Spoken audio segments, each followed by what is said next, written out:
Welcome back to the Gallant Goblin. I'm Theo, and today we're here to look at an entire case of Waterdeep Dragon Heist minis. A case is 4 booster bricks, and a brick contains 8 booster boxes in it. The reason we wanted to get an entire case is because that supposedly promises a distribution of minis in which you'll get one of everything, including the rares. We had a little trouble getting this to us. Our friendly local game store where we ordered it, when they got it from their distributor, they just had 6 booster boxes, booster bricks in the package they received, and there was no way to tell which 4 of the bricks actually went together to form a case. It seems like they had just ordered, they asked for a case, but they also ordered for 2 extra bricks. So the distributor just opened up a case and threw 6 together, and so we had no idea what we were going to get. Luckily, our store was willing to order another case for us. So we got a case. It came in a box like this. You can take a look at it here that's labeled with the WizKids tape, and it talks about Dragon Heist Set 9, Icons of the Realm. Inside, the bricks that you see here, they're not cellophane together. They still come as 4 separate bricks, but hopefully this is what an actual case is. We weren't sure exactly what a case would look like unopened. So let's take a look at one of the booster boxes and see what it looks like. I'll go ahead and tell you what it says on the box. So these are, again, for Icons of the Realms, Waterdeep Dragon Heist. There's 44 figures in all, as it says on the box. It says, collect all 44 figures from the Waterdeep Dragon Heist, our newest set of randomly sorted miniatures and Icons of the Realms. As villains conspire behind closed doors in Waterdeep, our heroes must save the city from an outbreak of gang violence. The deeper they go, the more they will uncover about the true reason for the conflict. Experience one of the greatest treasure hunts of all time in the glorious city of Waterdeep. So now what I'm going to do is I'm going to go ahead and open all these boxes off screen, and we're going to go through from 1 to 44, all of the minis that come in this set, and I'm going to tell you a little bit about them. I'm not going to give any story spoilers, so don't worry about that. But I am going to talk from a game master perspective. So when we look at creatures that come in this, when we look at monsters, I'm going to tell you a little bit about what they do. So hopefully, if you're watching this video and you're not sure if this is a set for you, you might get inspired by some of these monster descriptions to say, like, oh, that would be something that I could include in my campaign, whether it's Dragon Heist or not. And so just to give you some ideas that you can use in your own work that you're making or any campaign that you're running. So we'll go through, look at them one by one. After that, we're going to look at what the actual distribution was in this case. So I'll show you what came in each box, and then we'll show them all together, and we'll look at how many of everything I got, and then we'll do a summation at the end to talk about what we think of this set. So sit back, relax, and let's take a look at some minis. Number 1, Cranium Rat Swarm. These little buggers are normal rats that have been dosed with psionic energy from mind flayers. If you happen to play Guild Wars 2 like I do, these fellows bear a lot in common with Skrit. Individually, they're not very smart, not more so than your average rat, but you put them together and they merge minds into a collective and have a heightened intelligence. They also develop psionic powers. In Volo's guide, you'll find an entry for an individual cranium rat, and one for a swarm of cranium rats. They're often used by mind flayers as spies. They're able to send their sight and sound back to the Elder Brain as long as they're in range. And sometimes they slip away from the mind flayer's range of influence and carry on under their own motives. A single cranium rat has a challenge rating of 0, and the swarm of cranium rats has a challenge rating of 5. Both appear in Volo's guide to monsters. These can also be used as a swarm of regular rats, which have a challenge rating of 1/4 and appear in the basic rules. Number 2 and 15, Darkling. Darklings are fey creatures who are descended from a particular fellow named Dub Katha, who once betrayed the Summer Queen. She cursed him and all of his descendants, who are now called Darklings. The curse caused their bodies to absorb light, which causes them to age rapidly. For this reason, when they venture out, they cover their bodies in clothing to avoid exposure to the light. They often live in caverns and chambers under the towns of other species. They live as thieves and assassins. When they die, the light they've accumulated over the course of their lives explodes from their body, which can be quite blinding to anyone nearby. It has a challenge rating of 1/2 and can be found in Volo's Guide to Monsters. There is a common and uncommon variant here. Not much difference between the two, as you can see here in the video. 3 and 14, Vargouille. These are just unpleasant little fiends. As you can see, they resemble severed human heads whose ears have been replaced with bat-like wings. They come from the abyss to infest other planes of existence with a disease that creates more of their kind. It's quite an unfortunate fate for a player character. They crave living prey, which is not often available in the lower planes, so they are very eager to escape. Sometimes they will attach themselves to demons who have been summoned into another plane, hitching a ride. They have a challenge rating of 1, but underestimate them at your peril. They can be found in Volo's Guide to Monsters. Again, there is a common and uncommon variant. Very subtle differences between the two, mainly just the hair color. 4A and 4B, City Guards. The next few sets contain variants of common characters you might find in Waterdeep or other cities. Here you have the City Guards. These will work as any kind of regular troop or guard or infantryman. The Waterdeep City Guard are a militia organization made up of soldiers. They investigate foreign threats to Waterdeep and protect against them. They guard the gates and important locations. Guards have a challenge rating of 1/8, and they appear in the basic rules. 5A and 5B, Nobles. Nobles wield great authority and influence as members of the upper class, possessing wealth and connections that make them as powerful as monarchs and generals. These two here have different color schemes and different skin colors. They're both considered commons. Nobles have a challenge rating of 1/8, and they can be found in the basic rules. 6A and 6B, Merchants. These are both also considered commons. There's a pretty good paint job differentiating the two, and you could probably use these as a druid or a mage if you wanted to. There's no entry for merchants, but they're usually considered under commoner, and commoner has a challenge rating of 0 and is found in the basic rules. 7A and 7B, City Watch. There's basically just a different skin color on these two commons. The City Watch perform the everyday policing duties in the town. They don't often act outside the city walls. Again, there's no entry for City Watch, but they are considered guards, which have a challenge rating of 1/8, and they're also included in the basic rules. 8A and 8B, Apprentice Wizard. In Waterdeep, most Apprentice Wizards reside and train in Blackstaff Tower, along with Vajra Safahr, the current Blackstaff. They also defend the tower against monstrous incursions and hostile wizards. The Apprentice Wizard has a challenge rating of 1/4 and appears in Volo's Guide to Monsters. 9. Ziraj the Hunter. This is our first named character from the Dragon Heist adventure. There's quite a few of these in this set.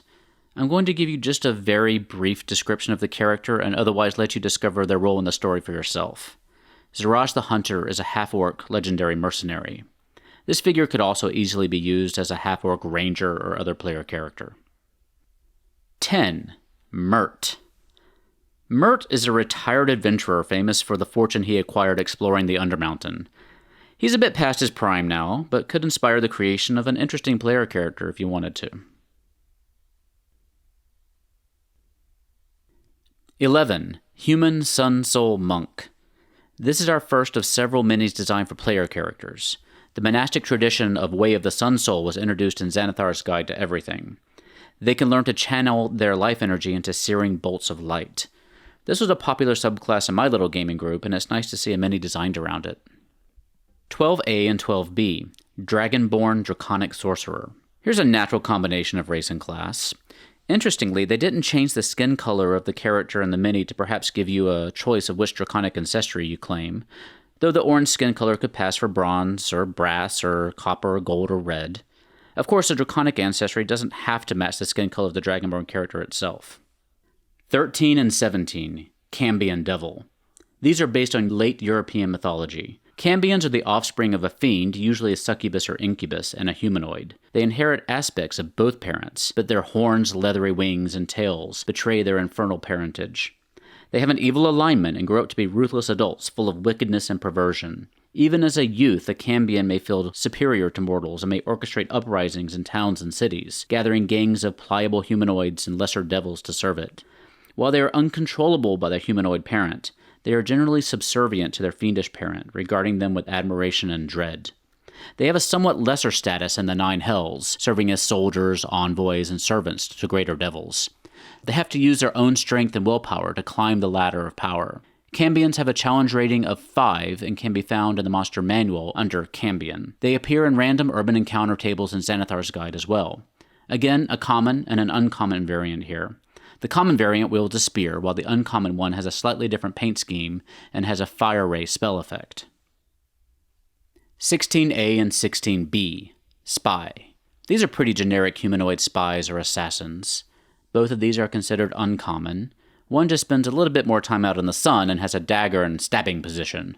Like bandits, these can probably see play in a lot of different scenarios. The generic spy has a challenge rating of 1 and appears in the basic rules. 18. Slithering Tracker.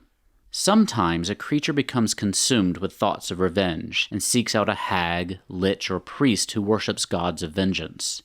These disciples can perform a ritual on a willing soul that will remove all the liquid from that person's body, killing it.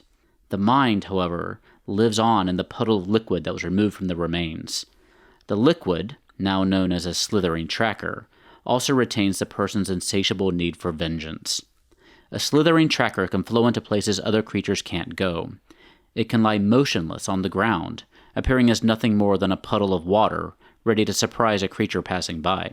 As a tracker, it can taste the ground as it flows, seeking any trace of its prey. Once found, it can rise up and engulf the creature, drowning it while draining the blood from its body. Once its original target is found, its bloodlust isn't sated. It may find others who once supported its target, or slip into madness from being trapped in a liquid body and begin attacking others indiscriminately. A slithering tracker has a challenge rating of 3 and can be found in Volo's Guide to Monsters. 19. Renaer Neverember. Renaer is the son of the previous Open Lord of Waterdeep, Darlaxle Neverember. This mini could also be used as a player character for any number of classes, anything from a bard to a fighter. 20A and 20B, Human Warlock of the Fiend. We have 2 uncommon varieties here, one of which has a spell effect. The Fiend is a patron from the lower planes of existence, one whose aims are evil. Examples given in the manual include Demogorgon, Orcus, Archdevils, Pit Fiends, and Balors. There's also an entry in Volo's Guide to Monsters for a Warlock of the Fiend. The art from there seems to have inspired these minis. It has a challenge rating of 7. 21A and 21B, Wererat. Ready to join my band of were creatures, Wererats are lycanthropes who are generally sly, wiry, and twitchy with thin hair and darting eyes. They can shape change into rat humanoid hybrids, as it is here in the minis, or into giant rats, or into its original humanoid form. Wererat clans form and act like thieves' guilds, transmitting their curse into new inductees. If another is accidentally cursed or breaks loose from the clan's control, they are tracked down and killed quickly. Wererats can be found throughout urban civilization, usually hiding in cellars or sewers or catacombs. A Wererat has a challenge rating of 2 and can be found in the basic rules. They appear in Tales of the Yawning Portal, against the giants specifically, and Out of the Abyss, and in the Random Encounters list in Xanathar's Guide. Both of these minis are considered uncommon. 22. Sun Elf Arcana Cleric. The Arcana domain for the Cleric was introduced in the Sword Coast Adventurer's Guide. Gods of the Arcana domain know the secrets and potential of magic intimately. They include Azuth and Mistra, and Corellin Larethian of the Elven Pantheon. Clerics of this domain can abjure or turn otherworldly creatures, including fiends, fays, and elementals. At higher levels, they can banish them for a minute. At 6th level, they can end spells that affect their allies when they heal them. At higher levels, they can make their cantrips more powerful and add spells from the wizard's spell list to their own domain spells. 23. The Black Viper.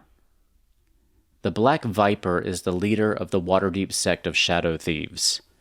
This mini can also easily be used as a player character for a rogue or similar. 24. Animated Door. This is an unusual one. This creature would be the result of someone casting Animate Object on a door, or a door crafted with potent magic to follow the commands of its creator. Assuming that it's considered a medium creature, it would have around 40 hit points. It's one of the more unusual choices for inclusion in this set, and I'm quite curious to see what role it plays in the adventure. 25. Brown Bear. Brown bears can be found out in the world, obviously, but they can also be summoned by a Conjure Animal spell, a Bag of Tricks, a Conjure Fae spell, or a druid may transform into one via its wild shape feature. They are known to claw, bite, and steal picnic baskets. They're found in the basic rules and have a challenge rating of 1. They show up specifically in Princes of the Apocalypse, Curse of Strahd, Out of the Abyss, Tales of the Yawning Portal, among many other adventures, and in the random encounters tables in Xanathar's Guide. 26A and 26B, Annis Hag. These monsters are based on English folklore. Annis Hag lairs can generally be found in mountains or hills. They are the largest and most physically imposing of the various kinds of hags, and can easily tear a grown man apart. They like to hunt and eat children. They'll leave tokens of their cruelty at the edges of their territory to provoke fear in anyone who ventures by or lives nearby. They love to turn a vibrant community into a place paralyzed with terror. When an Annis Hag is feeling particularly cruel, she may approach a child in disguise as a kindly old woman and offer the child an iron token with which it can communicate with the child over long distances. She'll speak to the child, corrupting him or her into doing bad deeds until the child becomes a pariah. They may also keep a group of ogres and trolls or similar as a tribe to do their bidding. They have a challenge rating of 6 and can be found in Volo's Guide to Monsters. If it's part of a coven, it will have a challenge rating of 8. The B variant here has a spell effect. While individual Annis Hags can only cast Disguise Self and Fog Cloud, if the hag is part of a coven, it gains access to spells such as Ray of Sickness and Lightning Bolt, which seems to be what's represented in this mini. 27. Shield Guardian. Shield Guardians are often employed by wizards and other casters as protection. It is magically bound to its owner by an amulet. The Shield Guardian will absorb half of any damage done to the owner as long as they're within 60 feet of each other. The Guardian can also store and cast a single spell that was bestowed to it by the creator. It can also use its reaction to shield the owner during an attack if it's within 5 feet, giving the owner +2 to its AC. To my eyes, there aren't any written rules for creating a Shield Guardian, unless it's part of the Dragon Heist book, which I don't have access to as of this recording. So it's up to the DM if you want to make these craftable. If we're going by the Manual of Golems from the basic rules, it would probably cost roughly 75,000 gold pieces and take about 3 months to craft. They have a challenge rating of 7 and are found in the basic rules. They show up in Tomb of Annihilation, Out of the Abyss, and briefly in Storm King's Thunder. 28. Pentadrone. Let's start with the big picture here. Modrons originated from the Planescape setting and are lawful, neutral, cute, quirky robot bureaucrats that defend their clockwork plane of mechanists from the forces of chaos.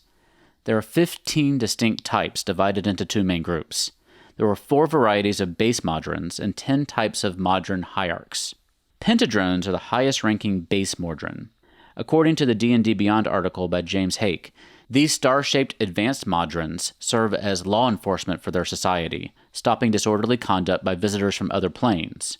Obviously, other Modrons would not break any laws. Pentadrones do not typically run a battalion of lesser units, since Quadrones are capable of running their own units, so a unit of 12 Pentadrones by themselves usually serve as elite protectors for their battalion's headquarters. They have a paralyzing gas attack and can attack with each of their 5 arms each turn. They have a challenge rating of 2 and can be found in the Monster Manual.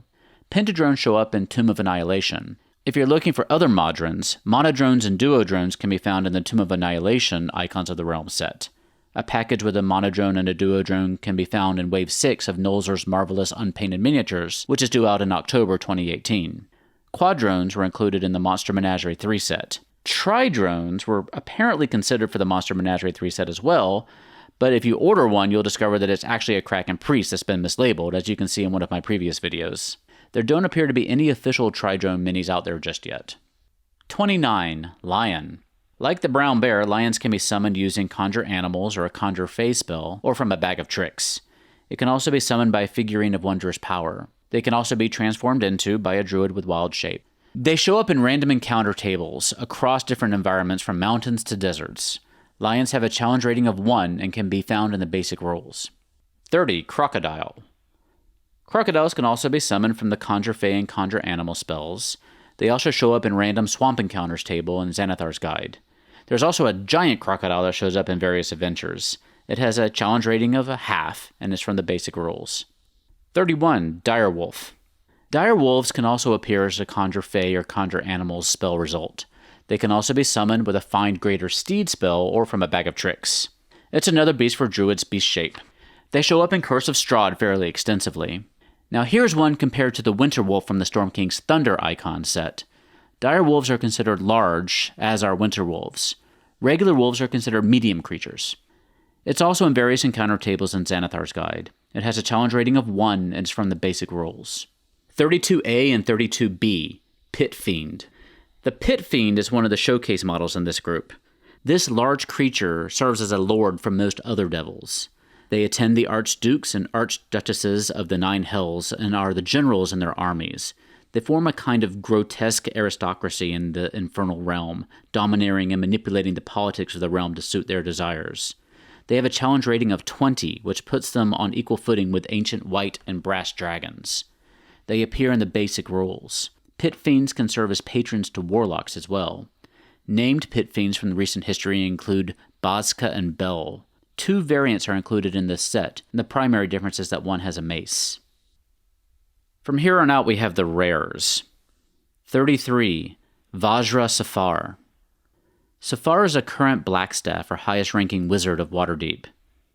This mini can also be used as a player character mini for any number of classes. I think she'd make a quite striking monk. Pun fully intended. 34. Durnan. Durnan is sometimes known as the Wanderer. He runs the Yawning Portal Inn in Waterdeep. This mini could probably also be used as a generic bartender or bar patron for any number of encounters. 35. Laeral Silverhand. She's a member of the Lord's Alliance and the Open Lord of Waterdeep, meaning that she runs the place. She's wearing heavy armor and has her distinctive long silver hair. Her skin on the mini appears to be blue. I'm not sure if that's a miscoloring or there's some story purpose behind it. I guess you'll have to read the adventure to find out. 36. Lady Ammalia. Lady Ammalia is a notable member of Waterdeep nobility.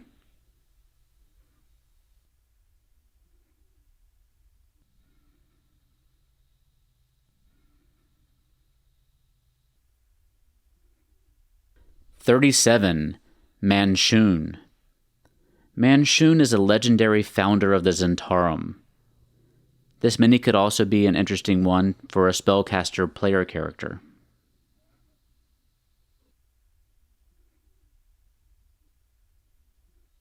38. Jarlaxle Baenre. Jarlaxle is a swashbuckling and flamboyant drow and the founder of a mercenary and mercantile company.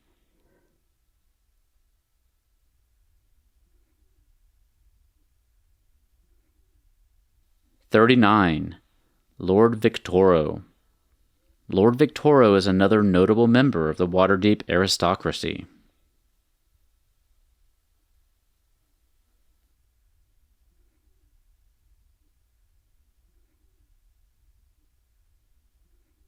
40. Volothamp Geddarm. You can just call him Volo, though. He's a legendary traveler and storyteller who wrote some pretty famous guidebooks. As you can see, we got the very special headless Volo variant. No, apparently there's some sort of mistake in the factory. There was no missing head in the box. So this is one that we sent off for a replacement, and I'll let you know how long that takes. But here's the rest of them for you to take a good look at. 41. Devourer. Devourers are fiends who are released by Orcus to wander the plains, consuming souls and spreading Orcus's creed of replacing life with everlasting death. A lesser demon who proves itself to Orcus can be transformed by him into a devourer. It appears to be an 8-foot-tall, desiccated humanoid with a hollowed-out ribcage, hungry for souls. When they're sent into the material plane, it's usually on a mission to create, control, and lead a plague of undead skeletons, zombies, ghouls, ghasts, and shadows. Any creature it kills may be reborn as one of the various kinds of undead creatures under the Devourer's control. The Devourer has a challenge rating of 13 and appears in Volo's Guide to Monsters. 42. Griffon Cavalry. Waterdeep is well known for its famous Griffon Cavalry, so this was an obvious inclusion for the Waterdeep mini-set. The Griffon Cavalry Rider has a challenge rating of 2 and appears in the Waterdeep Dragon Heist adventure book. 43. Elephant. Elephants can be purchased as mounts for about 200 gold pieces, and can be summoned by a conjured fey spell, a figurine of wondrous power, or a wand of wonder. This is a very particularly attired elephant, so it may be difficult to explain why your conjure fey spell appears to have lifted this specimen directly out of a very exotic parade. But as you can see here, it's a very rideable mini for your other player characters. This is the only huge creature in this set. Elephants have a challenge rating of 4 and appear in the basic rules. 44. Xanathar. Finally, we have Xanathar, a beholder and the crime lord of Waterdeep. Keep in mind that your players may not realize that the Xanathar is actually a beholder. This was a bit of a twist back in the day, although it's pretty well known these days, even outside of the Dungeons & Dragons community. Don't necessarily assume that your players know this. It may be a nice twist. Now, Xanathar is different from other beholders in that he has 3 rings on 3 of his eye stalks. I noticed this mini only has 2 rings, so bear that in mind. But beholder minis can be a little difficult to get your hands on, so this one may be one of the more expensive ones from this set. So first, let's talk about numbers and distribution. In this set, in this case, we got 55 commons. That breaks down to about 4.2 of each common, and we got 61 uncommons, which breaks down to about 3.2 of each of those. Now, that's taking into consideration like these, where you have variants. So these are both considered nobles, 5A and 5B. So when we say we got about 4 of each, we got 2 of these and 2 of these for the most part. So overall, each one, including variants, you get about 4 of the commons each one and about 3 each of the uncommons. And this time you get 1 of each rare, 3 rares in a case, or in a brick. So in this set, unlike the last set, Monster Menagerie 3, there's none of this rare variant nonsense where there's some rare variants where you don't get 1 in every case. That one had a problem where you would get a case and there'd be a couple strange, weird, rare variants that you just wouldn't get. You had to get them on the aftermarket. So that was not a problem in this set. There's no ultra rares, there's no invisibles. So finally, I think they've got the distribution pretty good if you're a collector and you're hoping to get 1 of everything when you buy a case, which is what we got here. We had 1 of everything. As far as the actual quality, the paint jobs seem to be about on par with what you normally get with an Icons of the Realm set. I know there's a lot of people who think that the paint jobs aren't fantastic. Surely, if you're an expert painter and you're doing each of these by hand, you could probably do a better job. But most of these, to my eye, seem fine. I don't see anything here that strikes me as being, superbly terrible. Most of them are better than I could do myself if I was trying to paint them, so I'm pretty happy with it. Some people complain about the build quality of some of these, that they can be brittle and break easily. I had one of my King Hecatons and one of the Storm King's Thunder sets before the scepter broke off when he was in storage. And of course, in this set, my Volu arrived with no head. So it wasn't in the box, by the way. It wasn't anywhere in the packing materials. So apparently it was a problem with the manufacturing of it. But what we had to do for that is you go to their website, you create an account, you print out an RMA form, you pack it all up, take it to your post office. It cost me about $5 to ship it off and hope for the best. I shipped mine about a week ago, and I just got an email today saying that they have shipped mine back to me. Supposedly they're sending the same exact Volo. It's not going to be another rare. They have in the fine print when you send one back that you may, if they don't have that in stock, you may get another of the same rarity level in that set. So they could have sent me a Jarlaxle or something. But it says that they packed up a Volo and sent it to me, so fingers crossed I'll get that in a few days. So the build quality, it's, for the most part I haven't had any trouble, but I've had 2 that were broken. So there is a way to get it taken care of if that's what you want to do, but just something to be aware of. As far as what's actually in this set, there's not a lot of showcase monsters in this group. I think the Elephant and the Beholder, the Griffon Cavalry, which is my favorite actually, and the Pit Fiend are probably the ones that you could bring out that would get a bit of a wow factor at your table. Maybe even the Hag or something, or one of these. But for the most part, a lot of these are humanoids in this set. So who should buy this set? I think clearly if you're running Dragon Heist in particular, this is a good set to get. It's really great when you're able to have a villain or an NPC like Jarlaxle, and instead of just popping down a random Drow mini, you can pull an actual Jarlaxle out and put him on the table, and it's kind of a lot more impact that way. So having individual minis for specific NPCs can be really great. If you're not running Dragon Heist, then I don't know if this set is particularly great for you. The only thing I could think of is if you're running maybe a city-based campaign, some of this might be nice. You have a lot of NPCs you can use, guards and nobles and merchants. Plus, you can repurpose these named NPCs as somebody else, I suppose. And some of the villains, some of the enemies that are in this group are kind of city-based, like the Wererats you find in cities, the Cambions, some of those folks. But there's not too many that wouldn't fit in. I think like the hag over here is not necessarily an urban-based monster. But, you know, for the rest of them, you can usually probably incorporate them into a good city-based campaign. I think some of these you can develop good stories around, too. You could have a whole campaign with the Pit Fiend as the villain at the end. Or a Beholder, if it's not necessarily Xanathar. The Beholder at the end of a campaign is pretty good. And you can have story arcs based around the Annis Hag. I mean, this is a great character with a great background that you could do some interesting things with your story.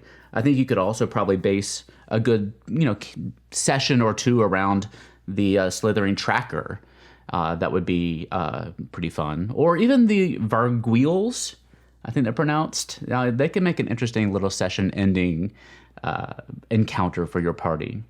So if you are a new DM and you're looking to stock up on your minis, this may not be the very best set for you, but if you're a new DM playing Dragon Heist, and I think Dragon Heist is a pretty good campaign to start with from what I've read of it so far. It's very clearly written with a lot of the background information you would need if this is your first campaign. So if you're new DM, you pick Dragon Heist as your first campaign you're running, getting a case or even a brick or two of this set is probably a good place to start. You won't have a lot of enemies because there's not too many enemies in this set, but it's a place to start, and you can, you know, stock up on some Monster Menagerie boxes or something too to kind of fill out your ranks for your enemies. The other thing that's nice about this set, if you have a druid or anything that's going to be able to summon wild animals, you've got the lion, you've got the bear, you've got the crocodile, and the dire wolf. So you have a few of those in there too, which can also be useful for any kind of random forest encounters you might have. So yeah, every set, of course, comes with a few characters that can be player characters. So in this set, you've got your Dragonborn and your Sun Soul Monk.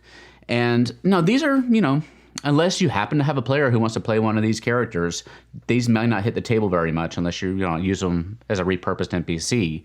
But I found that one thing you can do for new players when they're trying to come up with a character, you know, for the very first time, if you just lay out a bunch of your player character minis, they can often serve as inspiration for your new players to create their own character.